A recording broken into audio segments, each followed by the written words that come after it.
The Dallas Mavericks kicked off their season last night and actually found a way to blow a 22-point lead. Not ideal. Not ideal. First, let me address the quick elephant in the room. My voice still sounds like shit. It was basically giving out on me during the pregame show last night, the edition of Positively Relentless with James. But I'm trying to heal it, man. I'm doing everything I can to remedy the situation. So I'm hoping I'm good to go in the coming days. Second, I'm going to do post-game shows a little bit differently here. It's kind of a condensed version. It's basically what I call the good, the bad, the ugly, as if that's a unique term to me. It's not. But it's a way to kind of take the key points and trends or happenings instead of doing a full game analysis and recap from each Maverick game. I'm not guaranteeing 82 of them over the course of the year, but I'm going to do as many of them as I can. So the quick points from this game, as I said, you want to talk ugly points? Blowing a 22-point lead will do that. Free throw line. Good Lord, that was ugly. Luka, amazingly, that was a crack. Luka, amazingly, was actually 13 of 13 at the line. That would belong in the good category. The rest of the team was like, 8 of 21? I think as a team, non-Luka Mavericks were like 38% at the line. You lose the game because of a forced game-winning shot to lose by 2 in the final 10 seconds. That tells you everything. That tells you everything. So you want to talk ugly, blowing a 22-point lead, another dismal third quarter where everything falls apart, and the free throw shooting. Those are the main points. You could say Luka's final minute technical foul was horrific as well. Watching it back, I still don't really know that what he did in that moment was the problem. I feel like it was how he was talking to the ref at the end of the third quarter, which again, disastrous for the Mavericks. I feel like he already kind of put himself on the S list, if you will, with that official. And when he kind of flipped the ball to him at the end of the quarter, at that final minute stage going into a timeout, I think the ref was just kind of already looking for an excuse at that point. When the ball wasn't right on the money, Luka kind of flippantly tossed it his way. I think the ref wanted to tee him up at that point. Horrible timing. It's like a 4-point game. And again, you go on to lose by 2 in the final 10 seconds. I would also say the execution of that final play was really bad. We know Luka likes that move. He's going to dribble around for a while and he's going to shoot a deep 3, probably a step back 3 from the left flank. And he's going to force it. I know he's hit a lot of those shots, but he's got an opportunity with a wide open Dorian Finney-Smith sitting in the corner with like 2.8 seconds left. He easily could have set up a teammate for a much closer, wide open looking 3-point shot. That's another bad. But again, Luka had a near triple-double. He was like 35, 9, and 6. Very good stuff from him. Absolutely dominant at times in the game. The Mavericks as a team looked dominant at times, that first half especially. If we want to talk about things in the good, again, Luka's performance, aside from that decision at the end and a very ill-timed technical foul, very, very good from Luka. Christian Wood is as good as advertised. I've been saying this. He is everything offensively they hoped and thought Porzingis could be. He can knock down threes. He can bring the ball up the court if he wants. Operating out of the pick and roll, not only is he a strong finisher at the rim, he's able to actually make the extra pass, like move the ball well for these quick little passes and set up teammates. He was a monster, 25 points in 24 minutes. In the fourth quarter, I think another ugly point or a bad point, let's not make everything ugly. A bad point was Jason Kidd not going with Wood more in the fourth quarter. Wood was a monster. Coming out in that fourth quarter, he was outscoring Phoenix basically by himself.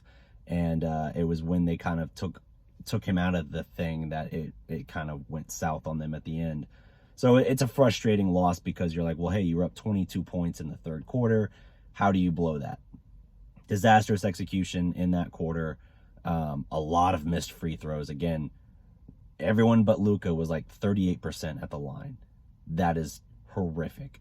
JaVale McGee also very rough at the line as well. Him and Wood were, I want to say something like 3 of 10 between them at the line. That's bad. And, some just ill-advised possessions, some very quick shots. low percentage looks, not high quality by any means.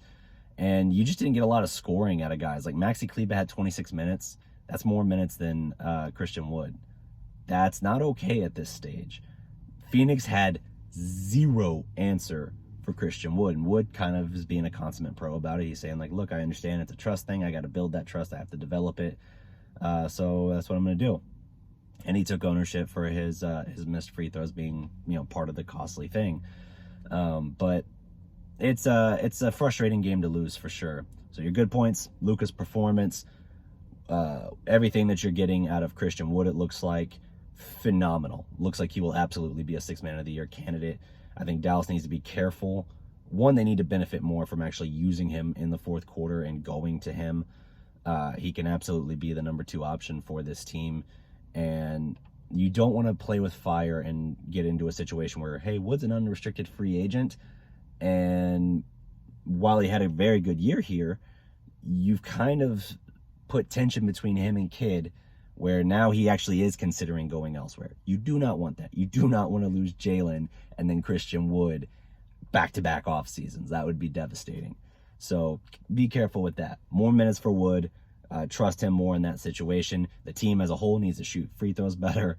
Luka, man, not a perfect game, but about as good. I've never seen a better free throw game from him. 13 of 13 at the line, getting there and converting them. Again, very solid numbers in his production. At times, the footwork and just finesse, just toying with defenders, making it a laugher early on. So it's very engaging. It is worth noting this is now Phoenix's 10th straight regular season win over Dallas. That's insane. But, what are you going to do? It doesn't matter. We took the 4 that I would say mattered most in the second round last year. And for a while, it looked like we were going to break that losing streak in the regular season against them. But you got to close it out, man. You got to execute and you got to close it out. And Dallas just kind of ran out of steam and made some very silly, ill-advised plays. So we'll see how they do.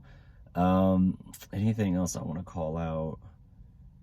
I think Hardaway, another crack. I think Hardaway, even though he had a very subpar game, like their bench scoring wasn't great. And when you look at the production you got out of, a lot of your guys other than like Luka and Christian Wood, it really wasn't there as much.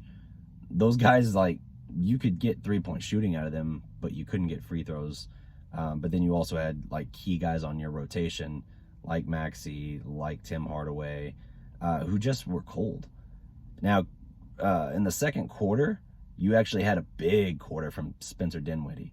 I think he had like 13 points in that quarter alone. Like, he was cooking. The problem? He ended the game with 15. He started 0 of 4, exploded in the second quarter, and then he basically went silent again. That's problematic, and that kind of speaks to James's big criticism thus far of Dinwiddie is some guys are streaky from game to game. Dinwiddie can be streaky from like this minute to that. He'll get cooking, and it's like he can't miss, and then he kind of fades away, or worse, he starts forcing the issue, and it's just not working. So all in all, I think there's more good to take away from this one. I would say, despite the disappointing conclusion, it is a positive step in the right direction. I actually thought this team was going to start slower offensively this year, and I'm very encouraged by the parts I see. I think the execution will tighten up, and as Wood kind of grows and builds that trust up more, you'll see more from it. I know some people want to say like, well, hey, Reggie Bullock had to kind of work his way into last year before Kidd really took the leash off him, or let him cut loose a little bit. True, but he wasn't going for 25 and 24. You know what I mean? Like, he wasn't a point a minute essentially while on the floor. You got to get more for Wood, man. I've been saying, like, you don't have to be necessarily 30, but he should be getting more minutes than Maxey. We'll see how that goes. Overall, positive. I'm happy with it. Hopefully my voice is good for the next one of these. I'm not going to do all these in the car, by the way. This morning, I was having an issue kind of getting my home office studio thing set up to record. And so this was my only alternative to do it today, because I'm not going to be back home until late this evening. And I wanted to get at least something out for you guys before it felt too old of news.